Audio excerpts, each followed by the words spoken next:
Olá, eu sou o professor Mário Almeida, sou professor há quase 30 anos na Universidade Federal de Santa Catarina e no curso de administração eu tenho ajudado muita gente em sua formação, em seu preparo para entrar no mercado de trabalho.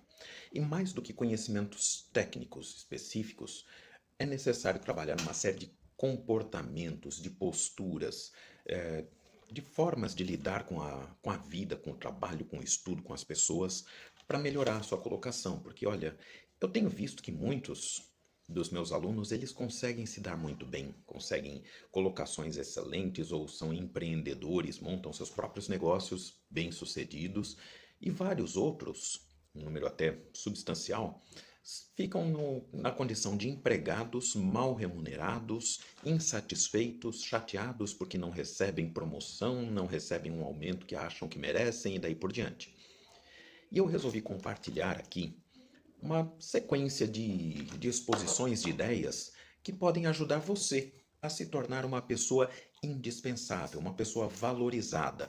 Eu gostaria de compartilhar com você as ideias que estão em um livro do Seth Godin chamado Linchpin. Você é indispensável? Para que você se torne indispensável, vamos trabalhar alguns conceitos ali. Primeiro deles, Linchpin, que é isso? Linchpin é um pino que ele é colocado transversalmente pelo meio do eixo de uma carroça junto à roda, para segurar a roda no lugar. Se esse pino não for colocado, a roda cai e a carroça não se move. Então, essa é uma peça essencial na estrutura de uma carroça. Semelhante, por exemplo, às porcas ou parafusos que prendem uma roda de um carro. Mas ali no caso de uma carroça é um pino colocado, tá certo? É diferente, por exemplo, daqueles raios da roda, que se um deles quebrar ou deixar de existir, né, a roda continua funcionando. Mas sem o linchpin, sem esse pino central, não funciona. A roda cai. E da mesma forma, linchpin pode ser uma pessoa considerada como um elemento essencial dentro de uma organização, dentro de um grupo, para manter a coesão e o bom funcionamento desse grupo. Pois bem, será que é necessário ser um gênio para ser indispensável, para ser esse elemento essencial dentro de um grupo ou dentro de uma organização? Na verdade, quando a gente fala em gênio, às vezes um gênio como Albert Einstein, ele pode ser ótimo para solucionar determinados problemas, mas não necessariamente para congregar pessoas, não necessariamente para lidar com pessoas. Gênio, na verdade, é alguém que observa obstáculos que as pessoas todas estão enxergando, mas ele logo busca e encontra soluções para esses obstáculos. E ele ajuda a fazer com que o mundo se mova, com que o mundo vá adiante. Quantas pessoas você conhece que reclamam do presidente da república, ou do governador, ou do prefeito, reclamam da crise, reclamam do patrão, reclamam do salário, que é muito baixo, reclamam do clima, reclamam porque está calor, porque está frio, porque está chovendo, ou porque não chove? Como se reclama? Enquanto a maioria reclama, alguns buscam soluções para aquilo que é efetivamente um problema. Como é que funciona normalmente o trabalho? Nós estamos em uma sociedade onde o normal é a pessoa conseguir um emprego. E um emprego é uma negociação em que você troca seu tempo e esforço por um salário. Será que sempre foi assim? Ou será que tem que ser assim? Ou que outras configurações a gente pode pensar? O Seth Godin, ele fala que nos últimos 300 anos aconteceu muito dessa forma, principalmente depois da Revolução Industrial, né? Mas na verdade isso é algo muito mais antigo, porque se você olhar, por exemplo, nos evangelhos, onde Jesus propõe suas parábolas, uma delas apresenta o dono de uma vinha que foi até um determinado local para contratar trabalhadores, e ele contratava em função de um dia de trabalho. E ele foi novamente ao meio-dia e contratou mais trabalhadores, e no meio da tarde contratou outros trabalhadores, e todos acabaram recebendo a mesma coisa, como se todos tivessem trabalhado um dia inteiro.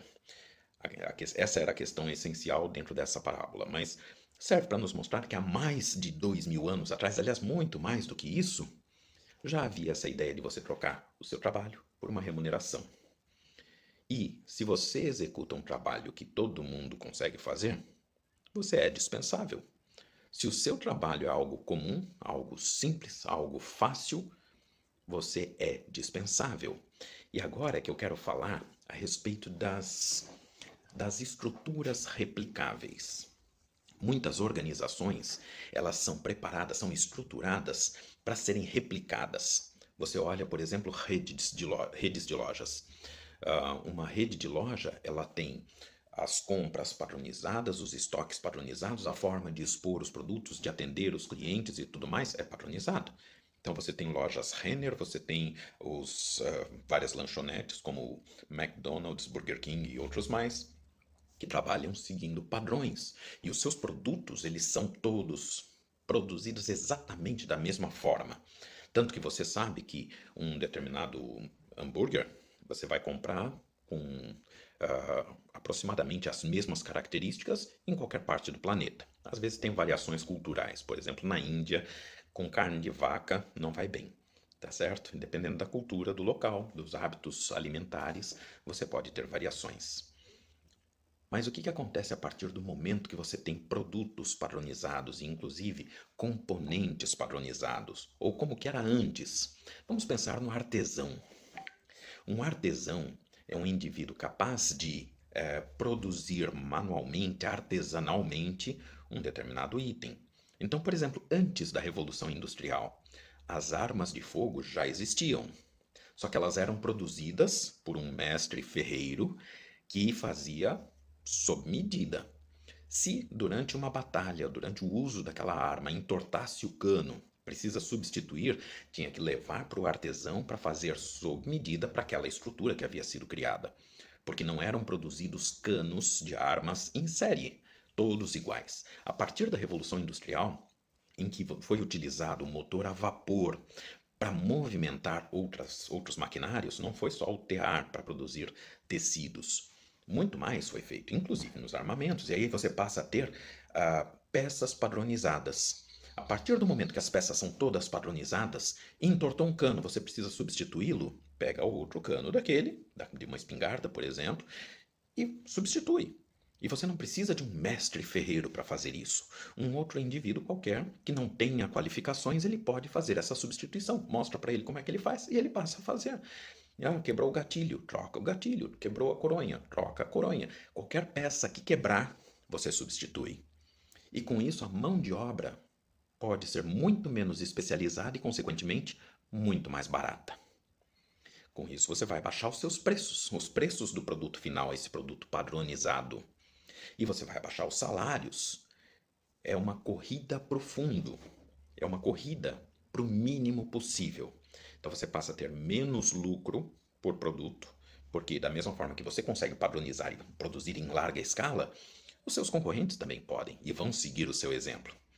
Se você tem, por exemplo, 2 ou 3 lanchonetes que vendem hambúrguer padronizado, dessa forma, produzidos em série, sem nada de artesanal, nada de diferenciado, o que vai diferenciar? O preço.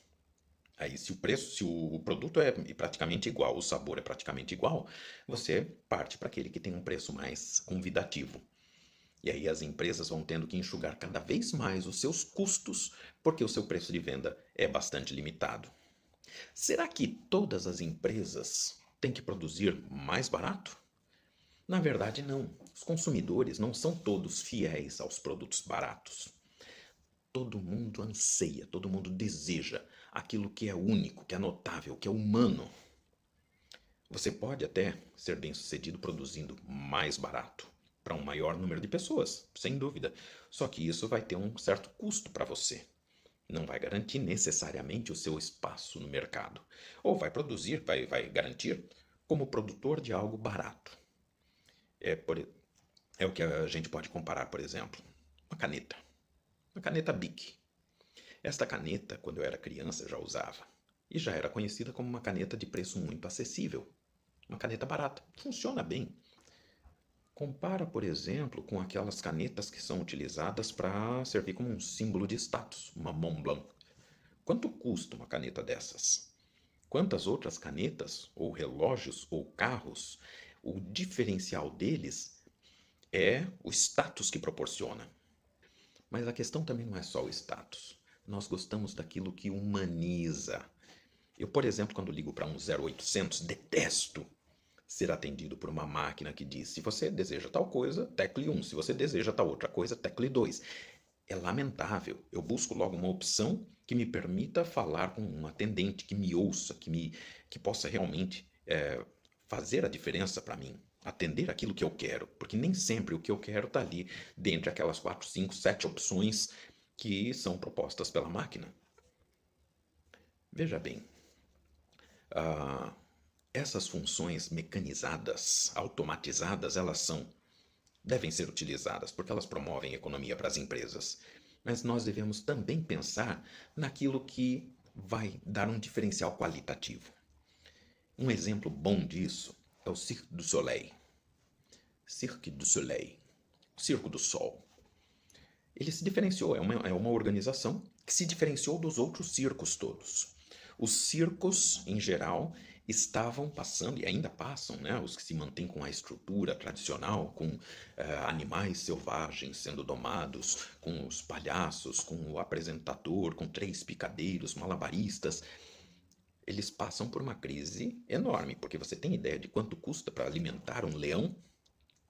Tem ideia do custo de mantê-lo vivo e saudável? E os outros animais também? E será que eles fazem tanta diferença assim para o público?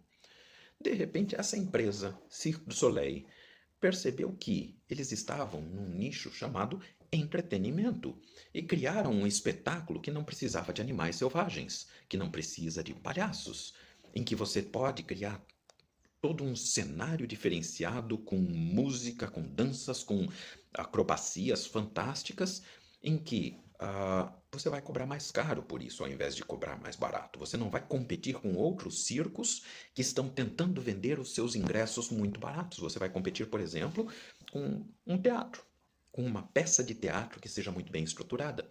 Então você consegue colocar um preço mais alto porque você oferece algo muito diferenciado.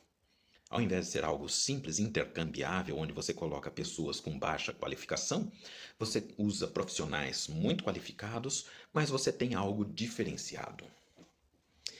E falando em diferenciado, será que o fato de você ser diferente torna você indispensável?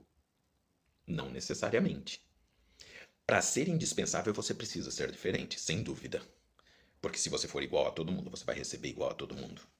Se você faz o que todo mundo faz, você vai receber igual a todo mundo. E pensem, será que os brasileiros em geral são muito bem assalariados? Estão muito bem, obrigado?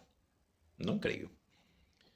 Então é necessário ser diferente. Agora, o fato de ser diferente não significa que você efetivamente seja indispensável. Para você ser indispensável, você tem que fazer mais do que aquilo que é requerido. Se você quer um emprego onde você possa simplesmente seguir instruções, você está entrando na vala comum. Agora, se você quiser não ter que seguir instruções, você precisa ter iniciativa. Você precisa fazer aquilo que outras pessoas nem pensaram que poderiam fazer. Você precisa agir antes de ter um chefe dizendo o que você deve fazer. Você precisa ser proativo. E nesse sentido, se você for uma pessoa notável, uma pessoa generosa, uma pessoa que entrega arte, uma pessoa que toma decisões, uma pessoa que conecta pessoas e ideias, a empresa não vai ter solução a não ser te remunerar muito melhor. Pensa, por exemplo, um indivíduo que só vai ao trabalho, bate o cartão de ponto, faz o que é mandado e pronto. Ele é dispensável. Às vezes é mais vantajoso você dispensar uma pessoa comum como essa, porque, por exemplo, agora com os tarifaços, tem empresas que estão dando férias coletivas e podem ter que reduzir bastante a sua linha de produção e podem dispensar muitas pessoas. Quem que eles vão dispensar? As pessoas comuns que fazem trabalhos comuns. Só que se você é uma pessoa realmente diferenciada, a empresa vai dizer: peraí, esse daqui vai ajudar a empresa a se erguer.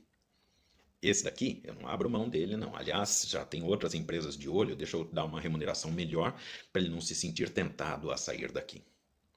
Então comece a pensar, como que o seu trabalho, a sua formação, a forma de agir, como que pode ser um diferencial para a organização onde você atua, mesmo que você seja um empregado, mesmo que não seja você quem recebe o lucro. Torne-se uma pessoa indispensável. No exemplo que eu dei do 0800, em que eu espero para receber um atendimento de uma pessoa, pode ter uma pessoa que me receba, me atenda de uma forma padronizada, protocolar, falando daquele modo automatizado e sem simpatia ou empatia nenhuma. Mas às vezes eu sou atendido por pessoas de bom humor, pessoas que realmente querem saber qual é o problema que estou apresentando ali, querem solucionar esse problema. Essas pessoas estão oferecendo arte. Um atendimento pode ser arte. Falar com as pessoas de uma forma adequada pode ser arte. Enxergar as necessidades delas e buscar um tipo de solução inovador é arte. Me lembro agora, por exemplo, de uma ex-aluna minha. Eu ministrava a disciplina de projeto de TCC, que é o trabalho de conclusão de curso aqui da graduação, e ela, nessa disciplina, fazia um projeto de. Era um projeto de viabilidade para lançar um aplicativo para lembrar as pessoas de tomarem remédio na hora certa. Eu praticamente não tomo remédio, mas conforme a idade vai avançando, é normal que pessoas passem a tomar 2, 3, 5, 20 remédios num dia, dependendo do tipo de problema de saúde que vai surgindo. E também com a idade mais avançada, a memória já não ajuda tanto assim. Então é interessante ter um aplicativo desse que toca como um despertador e te avisa: olha, está na hora de tomar tal remédio. Você configura ele uma vez e ele vai te avisando sempre. Pois bem, ela contratou as pessoas que fossem necessárias para criar o aplicativo, ela colocou em funcionamento, começou a ganhar dinheiro e há algum tempo atrás ela vendeu para uma grande rede de farmácias e vendeu muito bem. Ela criou uma solução. Enxergue onde tem pessoas reclamando de alguma coisa, existe espaço para criar uma solução, para criar arte, criar humanidade, criar algo que as pessoas anseiam. Dentro das organizações, por exemplo, existe uma necessidade muito grande de líderes. E será que a pessoa já nasce líder? Da mesma forma que uma escola ou que uma universidade pode ensinar as pessoas a serem obedientes e bem comportadas, ela pode ensinar também a serem líderes. Um líder ele não nasce com essa característica. É uma característica que vai se formando, vai se desenvolvendo. E líder não é aquele que diz, vai lá e faz tal coisa. Líder é aquele que diz, escuta, vem comigo, vamos fazer tal coisa, vou te mostrar como é que se faz isso daqui. E você se torna responsável por fazer daqui por diante. Líder é aquele indivíduo que você olha para ele e diz assim, caramba, eu quero seguir esse cara e aprender a ser igual a ele. Quando eu falo esse cara, não estou falando de homem versus mulher. Estou falando de pessoas, ok? De seres humanos. Pode ser homem, pode ser mulher, tá? Indistinto. Mas líder conduz os demais. Líder leva os outros a serem mais do que eles estavam acostumados. Quando a gente fala em obra de arte, eu me lembro logo de uma obra chamada Mona Lisa, e que está entre as mais conhecidas mundialmente. Será que essa é uma obra perfeita, totalmente livre de defeitos? Se ela não tivesse defeitos, não seria tão digna de nota, tão digna de admiração. Você pode pedir para um computador, uma inteligência artificial, reproduzir a Mona Lisa de uma forma mais adequada, até com as texturas, relevos e tudo mais bem pintados? Pode. Vai ter algum valor? Não. Por quê? Porque seria uma obra produzida por um computador e que pode ser replicada milhares ou milhões ou bilhões de vezes. Agora, uma obra que foi feita à mão, essa passa a ter muito mais valor. E quando nós fazemos algo tipicamente humano, isso é valorizado. E quando você entrega isso para as pessoas, você está dando um presente. Um presente, muitas vezes, é aquilo que a pessoa não espera, mas ela fica feliz em receber. E você fica feliz em entregar esse presente. Às vezes, uma, uma palavra dita de uma forma adequada vai deixar uma pessoa mais feliz. Um abraço, um sorriso, às vezes uma piada. Entregue arte. Desenvolva-se, desenvolva o seu lado humano. E você vai se tornar uma peça agregadora, um linchpin. Uma pessoa que vai brilhar em meio a uma multidão opaca. Você vai se tornar indispensável. Eu vou compartilhar aqui mais algumas postagens como esta para você refletir, para você pensar como é que eu posso me tornar mais indispensável em esferas cada vez mais elevadas. Ainda esta semana eu vou fazer mais postagem, fica de olho. Me segue aqui, curte, compartilha. Se você gostou, compartilha, manda isso daqui para mais gente. Faça chegar a mais pessoas que precisam também evoluir. Legal? Professor Mário Almeida te ajudando a se tornar indispensável. Grande abraço.